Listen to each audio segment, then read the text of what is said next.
the Enron case. You cannot divorce it and a lot of these other collapses and the so-called accounting frauds from business cycle theory. It can't be divorced. Business cycles have been very common, especially in the Western world and the developed world, really since the early 1800s.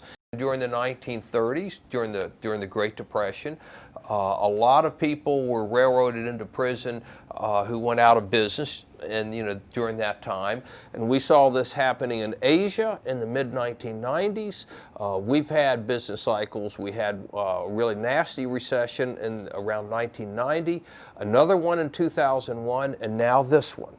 We had a credit Fed boom during this whole housing bubble, and what's happening now? It's going south, and we're seeing 10% unemployment or more, some places even higher than that.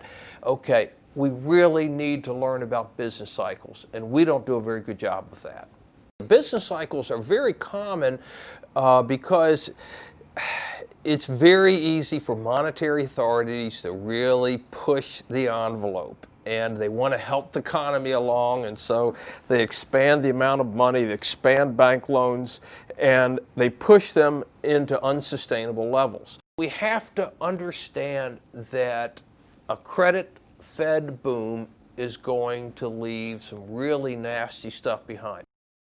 What happened at Enron cannot be divorced from the business cycle itself. The economic conditions that prevailed, first we had in the late 1990s, if you remember, the Clinton administration was claiming that they had created a new economy.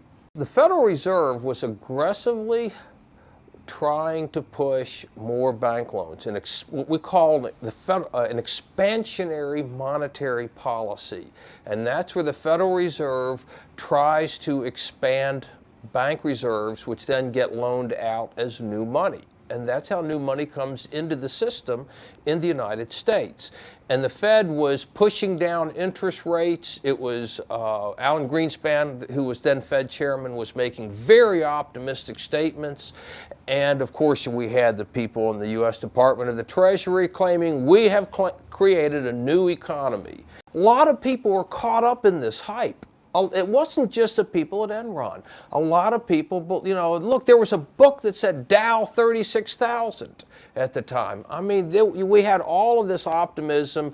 The new economy was here, and the politicians were claiming that they knew how to create prosperity. It just, look, it was, if you can think back to 2000, 1999 and 2000, and you read all the new economy stuff that was out there at the time, you would say, oh, hey, everybody was drinking the Kool-Aid. It was very easy for Enron to get loans and to get venture capital money and the like, and they were seen as really the darling of the stock market. And as a result, that they became overextended. The economic landscape was very, very dangerous for companies that were overextended. Capitalization disappeared. I mean, the stock market tumbled. Even if Enron had been a perfectly managed company and everything had done well, the stock price still would have gone down. Look, Microsoft's stock price went down. Everybody's stock price went down during this particular time.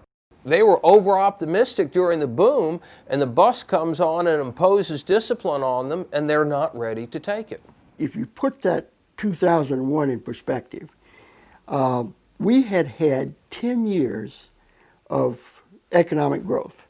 It's the longest period of economic upward growth in recent history. When we started drifting into the recession, which occurred, looking backwards, began to occur in March of '01, and then with 9/11, when we really went down, it was in sharp contrast to 10 years of economic growth. And the mood economically was to tighten up and to cut back on spending, and because we never knew whether it was going to be followed by far more terrorism.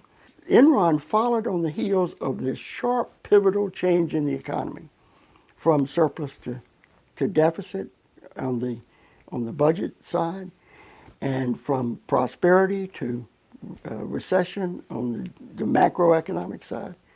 And then Enron hits right at that trough, right at that downturn.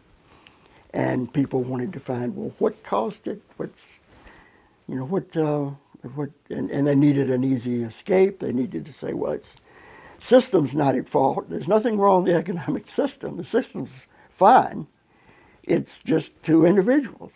And that's not adequate, because that's not the full story.